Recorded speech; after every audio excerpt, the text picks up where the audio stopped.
सोचिए आपके पड़ोसी का बच्चा क्रिकेट खेल रहा है और बूम, गेंद सीधे आपकी खिड़की पर। शीशा टूट गया। अब ये कोई बहुत बड़ा अपराध तो है नहीं, पुलिस को तो बुलाएंगे नहीं, पर नुकसान तो हुआ है ना?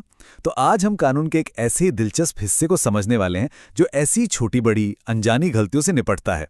चलिए इस सवाल को थोड़ा और बड़ा करते हैं। सोचिए किसी डॉक्टर की एक छोटी सी लापरवाही से मरीज को चोट लग जाए, या कोई आपके बारे में झूठी अफवाह फैला दे और आपकी नौकरी चली जाए। अब देखिए, यहां टेक्निकली कोई क्राइम नहीं हुआ और ना ही कोई कॉन्ट्रैक्ट टूटा था। तो क्या इसका मतलब है कि न्याय का कोई रास्ता ही नहीं बचा? जी नहीं, बिल्कुल नहीं। और बस यहीं से टॉर्ट लॉ की कहानी शुरू होती है। तो सवाल यही उठता है, क्या ऐसा अन्याय हो सकता है जिसका कोई उपाय ही ना हो? आप सोचिए, कानून को अगर एक बड़े जाल की तरह देखें तो वो बड़े बड़े अपराधियों को तो पकड़ लेता है, पर उन छोटी छोटी गलतियों का क्या जो उस जाल के छेदों से फिसल कर निकल जाती हैं?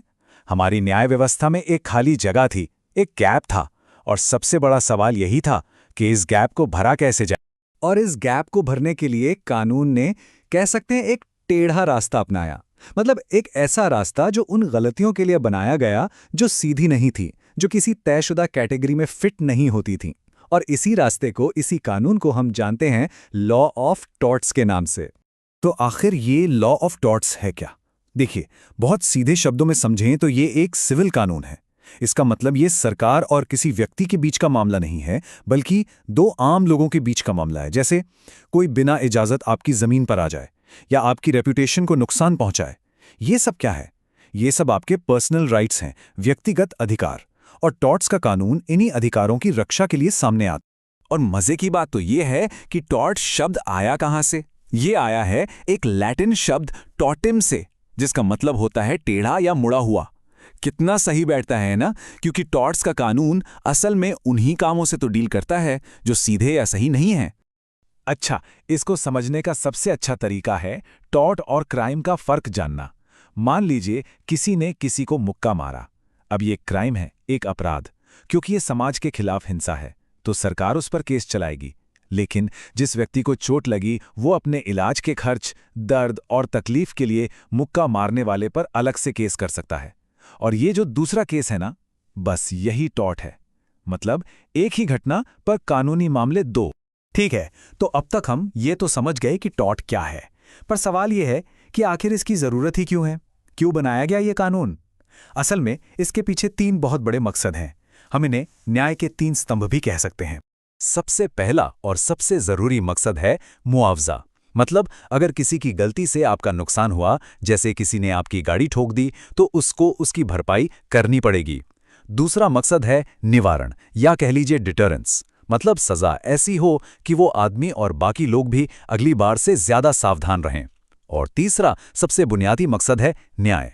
ये पक्का करना कि अगर किसी के साथ कुछ गलत हुआ है तो उसके लिए कानून में कोई ना कोई उपाय जरूर हो। कानून में एक बहुत पुरानी और मशहूर कहावत है जो टॉर्ट्स के कानून की आत्मा है, उबी जूस इबी रेमेडियम। सुनने में बड़ा भारी लगता है, पर उसका मतलब बहुत सीधा है। जहां अधिकार है वहां उपाय भी है।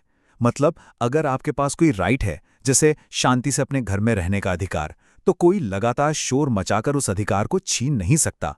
और अगर वो ऐसा करता है तो कानून आपको एक उपाय, एक रेमेडी जरूर देगा। चलिए अब इन सब थ्योरी को एक तरफ रखते हैं और एक असल कहानी सुनते हैं। एक ऐसी कहानी जिसने इस कानून को हमेशा हमेशा के लिए बदल कर रख दिया। ये कहानी है एक कैफे की, एक जिंजर बियर की बोतल की, और उस बोतल के अंदर मिली एक बहुत ही घिनौनी चीज की। ये बात है साल 1932 की, स्कॉटलैंड की। और ये केस कानूनी दुनिया में अमर हो गया। इसका नाम है डॉनग्यू वर्सेस स्टीवनसन। बस इस एक केस ने लापरवाही यानी नेग्लिजेंस के कानून की पूरी परिभाषा ही बदल दी। तो हुआ ये कि एक महिला, मिसेस डॉनेगो, अपनी दोस्त के साथ एक कैफे में बैठी थीं। उनकी दोस्त ने उनके लिए एक जिंजर बियर ऑर्डर की।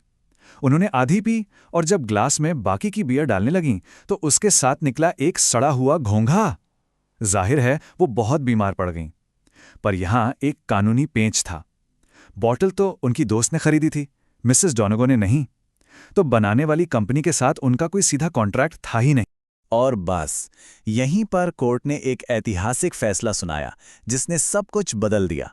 जजों ने कहा, कॉन्ट्रैक्ट हो या ना हो, इससे फर्क नहीं पड़ता।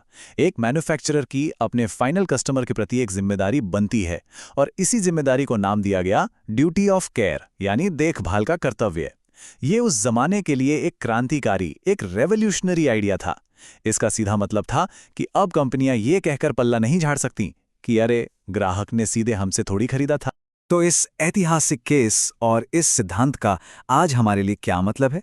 इसका मतलब यह है कि टॉड कानून कोई पुरानी धूल फांकती हुई किताब नहीं है, बल्कि ये एक जिंदा, सांस लेती हुई ढाल की तरह है, जो समाज के बदलने के साथ साथ खुद भी बदलती है, विकसित होती है। और टॉड कानून की सबसे बड़ी खूबसूरती यही है कि ये पत्थर की लकीर नहीं है। इसे किसी संसद में बैठकर नहीं लिखा गया, बल्कि इसे जजों ने अलग अलग केस के आधार पर धीरे धीरे विकसित किया है। सोचिए, जब गाड़ियां आईं तो एक्सीडेंट के नए नियम बने, जब इंटरनेट आया तो ऑनलाइन मानहानि यानी साइबर डिफॉर्मेशन के नियम बने। ये कानून हमेशा समय के साथ कदम से कदम मिलाकर चलता है। तो आज के इस पूरी बातचीत से 3 बातें याद रखने वाली हैं। पहली, टॉड्स का कानून हम जैसे आम लोगों के बीच होने वाली निजी गलतियों के लिए है। दूसरी, इसके 3 मकसद हैं: नुकसान की भरपाई यानी कॉम्पेंसेशन, गलतियों को रोकना यानी डिटरेंस और न्याय दिलाना। और तीसरी, ये एक लचीली ढाल है जो कभी पुरानी नहीं पड़ती, बल्कि नई चुनौतियों के हिसाब से खुद को ढाल लेती है। और आखिर में एक सवाल सबके लिए। आज हम आर्टिफिशियल इंटेलिजेंस और सेल्फ ड्राइविंग कारों की दुनिया में जी रहे हैं। तो जरा सोचिए, भविष्य में और कौन सी नई टेढ़ी गलतियां सामने आने वाली हैं, जिन्हें ठीक करने के लिए टॉड कानून को एक बार फिर खुद को बदलना होगा।